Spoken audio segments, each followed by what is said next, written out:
दोस्तों अभी अभी बिहार कैबिनेट की मीटिंग समाप्त हुई है जिसमें कुल 24 एजेंडों पर मोहर लगी है। ये बिहार कैबिनेट की मीटिंग बिहार के माननीय मुख्यमंत्री श्री सम्राट चौधरी की अध्यक्षता में आयोजित की गई 29 जुलाई 2026 शाम के 5 बजे।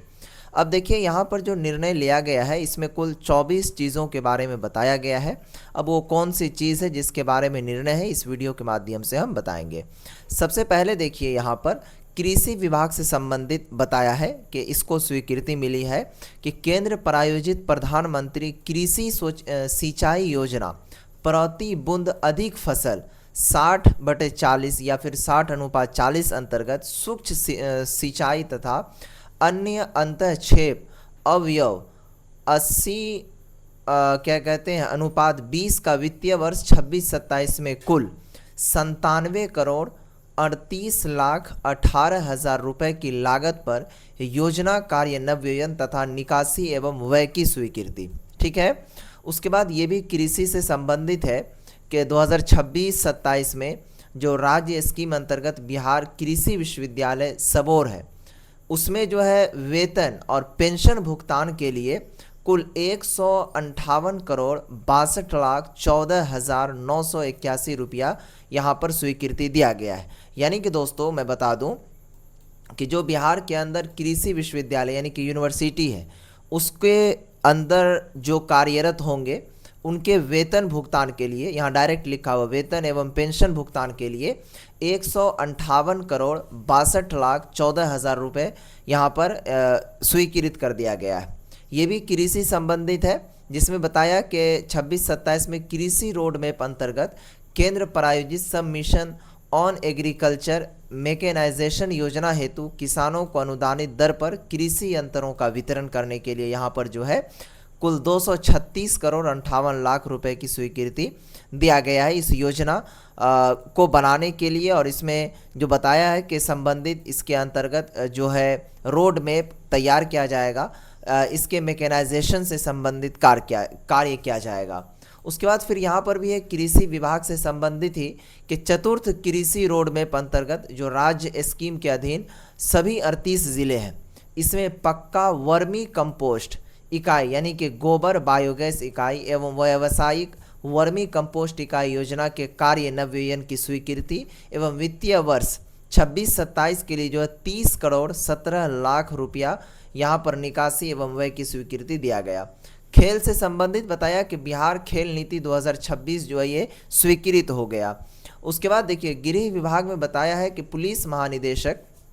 बिहार तथा सभी क्षेत्रीय कार्यालयों के लिए क्षेत्रीय पुलिस महानिरीक्षक पुलिस उप महानिरीक्षक को लघु निर्माण मद में पूर्व में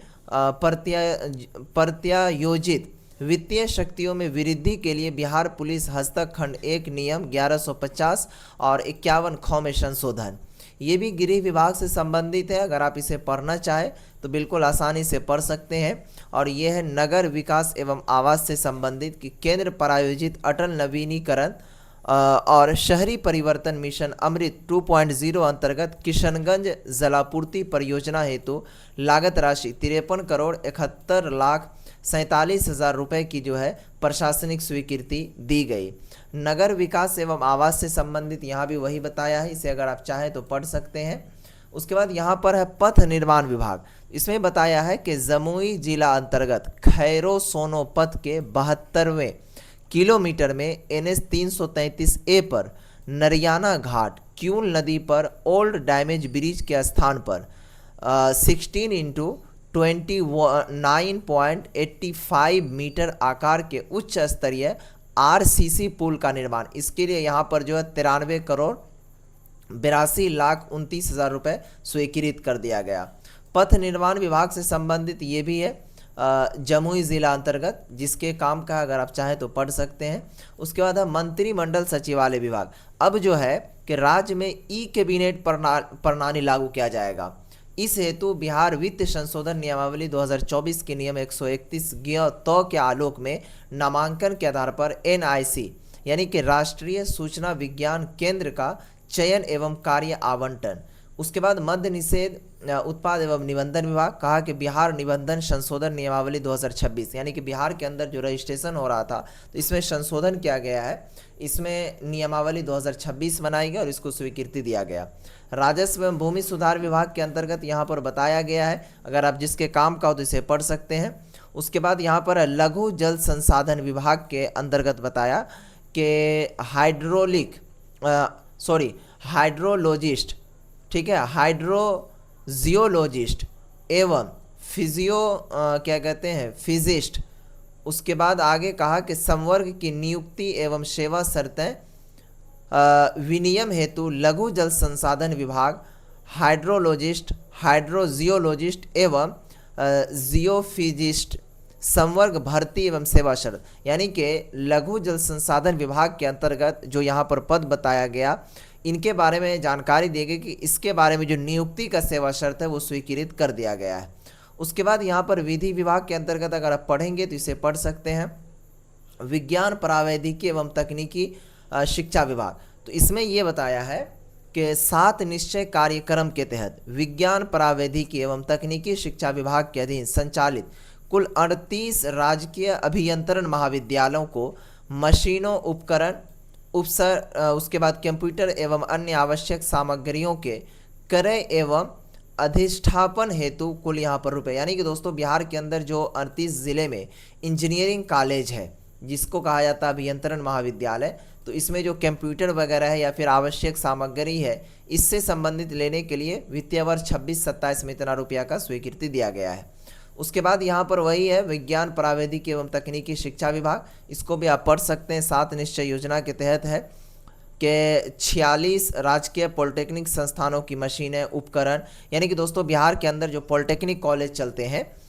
46 कॉलेज है अभी जो कि गवर्नमेंट के अंदर आते हैं, तो इसमें जो है कुल सामग्रियों को खरीदने के लिए इतना रुपए का स्वीकृति दिया गया है। समाज कल्याण विभाग के संबंधित बताया है कि समेकित बाल विकास सेवाएं अंतर्गत आंगनवाड़ी सेविका सहायिका चयन संशोधन मार्गदर्शिका, यानी कि दोस्तों बिहार के अंदर जो आंगनवाड़ी सेविका का बहाली करवाया जाता था वही कहा कि चयन से संबंधित इसके अंदर जो संशोधन है वो 2026 की स्वीकृति दिया गया है। उसके बाद सहकारिता विभाग, अगर इसे आप पढ़ना चाहें तो पढ़ सकते हैं, और ये भी सहकारिता विभाग है कि बिहार राज्य सहकारिता नीति 2026 लागू कर दिया गया। उसके बाद है सहकारिता विभाग में ही रैयाम जो कि दरभंगा में पड़ता है, इसमें सकरी मधुबनी में बंद पड़ी चीनी मिल की भूमि पर नई सहकारी चीनी मिल तथा गन्ना उत्पाद, यानी कि दोस्तों जो यहाँ पर मिल था चीनी वो बंद हो गया था, अब इसको दोबारा चलाने के लिए बताया है कि आधारित अन्य इकाइयों की स्थापना तथा परिचालन इंडियन पोटाश लिमिटेड IPL नई दिल्ली द्वारा करने तथा बैंक मूल्यांकन प्रतिवेदन के आधार पर स्वीकृत परियोजना लागत का 40% वित्तीय सहायता प्रदान करने के स्वीकृति। उसके बाद जब आगे बढ़ेंगे तो आपको नज़र आएगा सामान्य प्रशासन विभाग की ओर से, अगर इसे आप चाहें तो पढ़ सकते हैं, ये भी है सामान्य प्रशासन विभाग से संबंधित। ये देखिए इसमें कुल 19 पदों का सृजन किया गया है कि बिहार के 19 न्याय मंडलों में अनुसूचित जाति एवं अनुसूचित जनजाति अत्याचार निवारण अधिनियम 1989 समय समय पर यथा संशोधित के तहत लंबित वादों के त्वरित निष्पादन, यानी कि फौरन इस पर कार्रवाई हो, इसके लिए यहाँ पर 19 पदों का सृजन किया गया है। ये भी सामान्य प्रशासन विभाग के अंतर्गत बताया कि भ्रष्टाचार निवारण अधिनियम 1988 की धारा 3 के अंतर्गत पटना में अतिरिक्त 2 एवं मुजफ्फरपुर में अतिरिक्त 1 विशेष न्यायालयों के गठन के निमित्त जिला एवं अपर सत्र न्यायाधीश के कुल 3 पदों के सृजन की स्वीकृति। तो इस तरीके से दोस्तों कुल मिलाकर 24 चीज़ों को जो हरी झंडी मिली आज के कैबिनेट में। फिलहाल इसी तरह के हर कैबिनेट की अपडेट पाने के लिए हमारे फेसबुक पेज को फॉलो करके रखें और यूट्यूब के देख रहे हैं तो चैनल को ज़रूर सब्सक्राइब करके रखें। शुक्रिया, खुदा हाफिज़।